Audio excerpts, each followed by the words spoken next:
सेहत के पहले सेगमेंट में जानेंगे क्या है पाइलोनेफ्राइटिस, जिसे लोग आम पेशाब का इन्फेक्शन समझने की गलती करते हैं, लेकिन ये किडनियां खराब कर सकता है।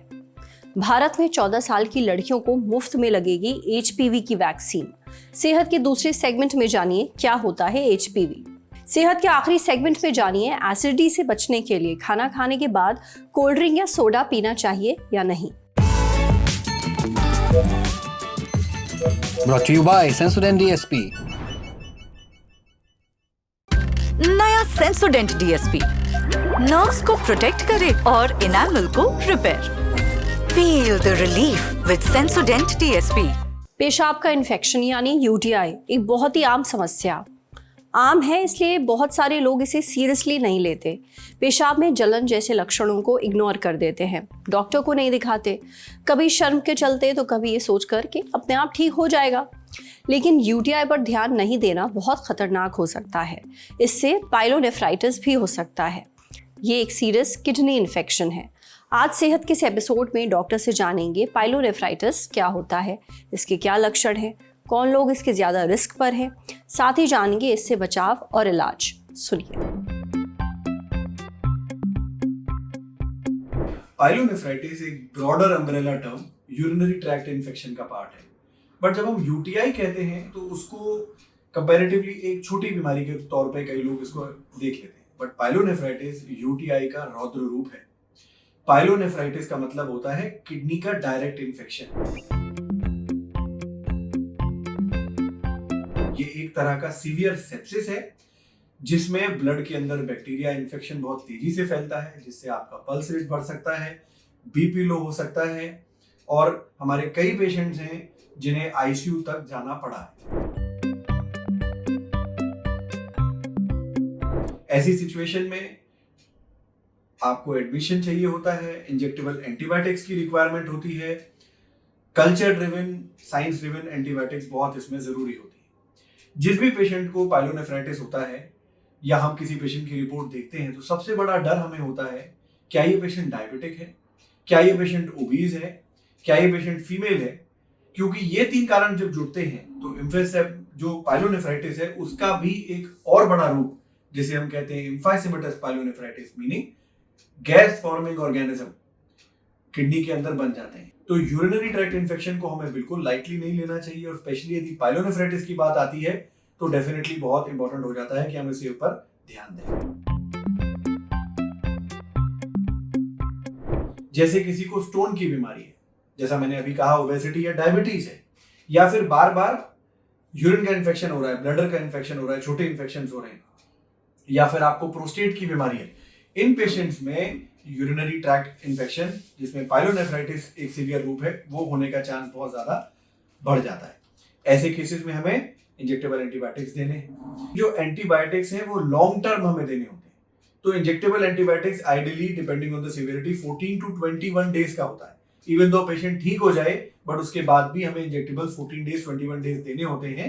तो इसका कोर्स कंप्लीशन बहुत जरूरी होता है, और फ्यूचर में प्रोफाइलैक्सिस जब एंटीबायोटिक का कोर्स खत्म हो जाए तो 12 to 16 वीक्स की प्रोफाइलैक्सिस भी बहुत इंपॉर्टेंट हो जाती है। नेफ्रोलॉजिस्ट से जरूर मिलें, आपके रिस्क फैक्टर्स को जरूर समझें और उन्हें जड़ से हटाने की कोशिश करें। तो ऐसी स्थिति में क्या किया जाए? तो यदि किसी को ऐसा इन्फेक्शन हो गया है तो पहला तो सबसे इंपॉर्टेंट है कि आप लंबे समय तक यूरिन ना रोकें, अपनी मीटिंग्स को, ड्राइव्स को, अपनी लाइफस्टाइल को ऐसे प्लान करें कि इस तरह का आप बार बार आप ये एपिसोड ना हो। दूसरा, यदि आपको ऐसा हो गया है तो यूरिन का इन्फेक्शन को पकड़ने के लिए यूरिन का रूटीन माइक्रोस्कोपी का टेस्ट और कल्चर सेंसिटिविटी का टेस्ट बहुत इंपॉर्टेंट होता है। कल्चर दें और अपने डॉक्टरी सलाह से फिर एंटीबायोटिक्स को स्टार्ट करें। उनकी appropriate dose and appropriate duration, मतलब कितनी मात्रा में लें और कितने समय तक लें, ये डॉक्टर ही आपको अच्छी से सलाह देंगे। उनकी बात पूरी तरह से माने और अपना इलाज डेफिनेटली कराएं। पेशाब के इन्फेक्शन को बिल्कुल भी हल्के में ना लें। जलन और दर्द होने पर तुरंत डॉक्टर को दिखाएं। अब बढ़ते हैं सेहत के अगले सेगमेंट की तरफ, तन की बात।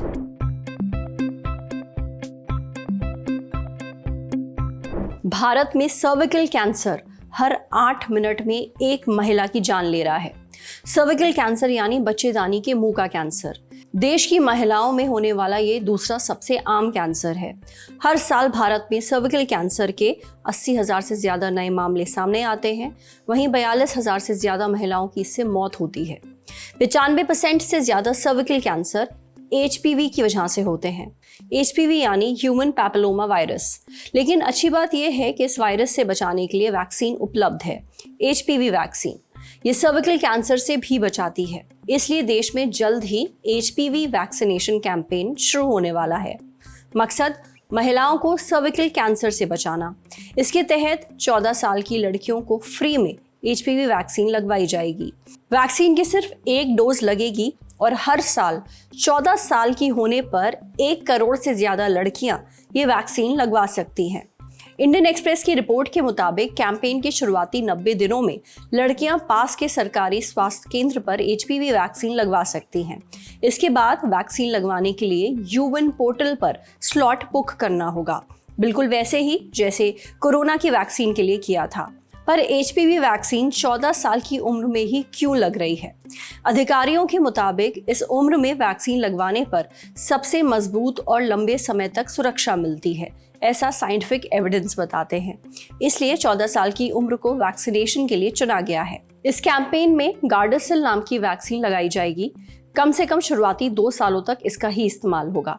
इसे अमेरिका की मर्क एंड कंपनी बनाती है। इस कंपनी को अमेरिका और कनाडा के बाहर MSD के नाम से जाना जाता है। वैसे एक HPV वैक्सीन तो भारत में भी बनी है, सर्वावैक, जिसे सीरम इंस्टीट्यूट ऑफ इंडिया ने बनाया है। ये जनवरी 2023 में लॉन्च हुई थी, पर वैक्सीनेशन कैंपेन के लिए इसका इस्तेमाल नहीं किया जा रहा क्योंकि इस स्वदेशी वैक्सीन को अभी तक वर्ल्ड हेल्थ ऑर्गेनाइजेशन की मंजूरी नहीं मिली है। उस पर सर्वावैक की सिर्फ एक डोज से कितनी सुरक्षा मिलेगी ये अभी पता नहीं चला है। गार्डासिल की सप्लाई गावी वैक्सीन अलायंस की मदद से की जाएगी। गावी एक इंटरनेशनल ऑर्गेनाइजेशन है। ये भारत को 2.5 करोड़ से ज्यादा डोज मुहैया कराएगा। इनमें से 1 करोड़ डोज पहले ही भारत पहुंच चुकी हैं। वैक्सीनेशन कैंपेन फरवरी के अंत में लॉन्च होगा। इससे लाखों महिलाओं को फायदा होगा। पर HPV फैलता कैसे है? HPV वैक्सीन किन कैंसर से बचाती है? ये हमने पूछा दिल्ली IVF हॉस्पिटल्स में सीनियर गायनेकोलॉजिस्ट डॉक्टर आस्था गुप्ता से। ये भी जाना कि सर्विकल कैंसर के लक्षण क्या होते हैं। डॉक्टर आस्था कहती हैं कि HPV यानी कि ह्यूमन पैपिलोमा वायरस फैलने की सबसे बड़ी वजह है अनसेफ सेक्स, यानी बिना कॉन्डम के सेक्स करना। इससे ना सिर्फ इन्फेक्शन और बीमारियां फैलती हैं, बल्कि इन महिलाओं में होने वाले सर्विकल कैंसर का एक बड़ा कारण HPV ही है। वैसे तो ज़्यादातर HPV इन्फेक्शन अपने आप ठीक हो जाते हैं, लेकिन कुछ मामलों में इन्फेक्शन बना रहता है। अगर इस इन्फेक्शन का समय रहते इलाज ना हो तो ये कैंसर कर सकता है। इसलिए ज़रूरी है कि पहले ही HPV वैक्सीन लगवा ली जाए। HPV वैक्सीन 10 से 26 साल की उम्र में लगवाने की सलाह दी जाती है। वैसे तो इसे 45 साल तक लगाया जा सकता है, लेकिन सबसे सटीक उम्र 10 से 15 साल के बीच है। ये वैक्सीन महिलाओं को सर्विकल कैंसर से बचाती है। वहीं पुरुषों को भी ये कई तरह के कैंसर से बचाने में मदद करती है, जैसे एनल कैंसर, पेनाइल कैंसर और ओरोफेरेंजियल कैंसर। इसलिए लड़कों को भी ये वैक्सीन लगवानी चाहिए। अब बात सर्विकल कैंसर के लक्षणों की। इसके लक्षण बहुत ही आम होते हैं, जैसे वजाइना से ज़्यादा डिस्चार्ज होना, डिस्चार्ज से बदबू आना, रंग बदल जाना, ब्लीडिंग होना, 2 पीरियड्स के बीच में ब्लीडिंग होना, सेक्स के बाद ब्लीडिंग होना, कमर में खूब दर्द रहना, पेशाब और मोशन लीक करना। अगर किसी महिला को ऐसे लक्षण दिखें तो वो तुरंत डॉक्टर से मिले, शर्माए नहीं। समय पर स्क्रीनिंग हो तो सर्विकल कैंसर को जल्दी पकड़ा जा सकता है। 21 से 65 साल की हर महिला को सर्विकल कैंसर की स्क्रीनिंग करवानी चाहिए। इसका बहुत ही सिंपल सा टेस्ट होता है जिसे पैप स्मीयर टेस्ट कहा जाता है। ये 3 साल में एक बार करवाना चाहिए। इसमें वजाइना से फ्लूइड निकालकर उसकी जांच की जाती है। आप HPV टेस्टिंग भी करवा सकते हैं। इसमें वायरस की जांच की जाती है। आप 5 साल में एक बार HPV टेस्ट करवा सकते हैं। साथ ही HPV की वैक्सीन तो है ही, उसे लगवाइए। समझे? अब बारी है सेहत के आखिरी सेगमेंट की, खुराक यानी झक्कासी हेल्थ टिप। एसिडिटी एक बहुत ही आम समस्या है। इससे राहत पाने के लिए कुछ लोग खाने के तुरंत बाद कोल्ड ड्रिंक या सोडा पी लेते हैं। उन्हें लगता है कि इससे एसिडिटी नहीं होगी, पर यह नुस्खा वाकई काम करता है या नहीं, ये हमने पूछा Dharamshala Narayana super speciality hospital Delhi में GI surgery and GI oncology department के डायरेक्टर और senior consultant doctor Neeraj Goyal से। डॉक्टर नीरज कहते हैं कि एसिडिटी से बचने के लिए कोल्ड ड्रिंक या सोडा ना पिएं। दरअसल इन्हें पीने के बाद लोगों को डकार आती है, पेट हल्का महसूस होता है, ठंडक की वजह से सीने में जलन भी थोड़ी देर के लिए कम हो जाती है। इसलिए लोगों को लगता है कि ये नुस्खा काम कर रहा है, पर ऐसा है नहीं। कोल्ड ड्रिंक और सोडा में कार्बन डाइऑक्साइड गैस होती है, ये पेट में दबाव बढ़ाती है, इससे ब्लोटिंग हो सकती है। कोल्ड ड्रिंक और सोडा में फॉस्फोरिक एसिड और साइट्रिक एसिड भी होते हैं, इनसे पेट में एसिड का लेवल बढ़ जाता है। बार बार इन्हें पीने से पेट का एसिड ऊपर खाने की नली में आ सकता है, जिसे एसिड रिफ्लक्स कहते हैं। ऐसा होने पर सीने और गले में तेज जलन हो सकती है, खट्टी डकारें आ सकती हैं, खाना ऊपर आता हुआ भी महसूस हो सकता है। इसलिए कोल्ड ड्रिंक या सोडा को एसिडिटी का इलाज ना समझें। ये फौरी राहत भले दिलाएं, लेकिन आगे चलकर बड़ी दिक्कत दे सकते हैं। अगर आपको एसिडिटी है तो सौंफ या अजवाइन का पानी पीजिए। आप ठंडा दूध ले सकते हैं, तरबूज और केले भी खा सकते हैं। डॉक्टर की सलाह पर आप एंटासिड ले सकते हैं, ये एसिडिटी ठीक करने की दवाएं हैं। कुछ और चीज़ों का ध्यान रखना भी ज़रूरी है, जैसे एसिडिटी में बहुत मिर्च मसाला वाला खाना ना खाएं, चाय कॉफ़ी कम पिएं, सिगरेट शराब का सेवन ना करें, कार्बोनेटेड ड्रिंक्स और खट्टे फल खाने से बचें। खाना खाने के तुरंत बाद बिस्तर पर ना लेटें। खाना खाने और लेटने के बीच कम से कम 2 से 3 घंटे का गैप होना चाहिए। एक्सरसाइज ज़रूर करें। अपना स्ट्रेस मैनेज करना भी सीखें। हर बार एसिडिटी होने पर एंटासिड का सहारा ना लें, बल्कि इन समस्या की जड़ तक पहुँचें और उसे ख़त्म करें। इसके लिए ये जानना ज़रूरी है कि आपको बार बार एसिडिटी होती क्यों है। ये पता लगाने के लिए आप डॉक्टर से मिल सकते हैं। आज सेहत पर इतना ही। अगर आप एक डॉक्टर हैं, हमसे कुछ शेयर करना चाहते हैं, तो जो ईमेल आईडी इस वक्त आपको अपनी स्क्रीन पर दिख रही है, उस पर हमें एक मेल भेज दीजिए। शुक्रिया।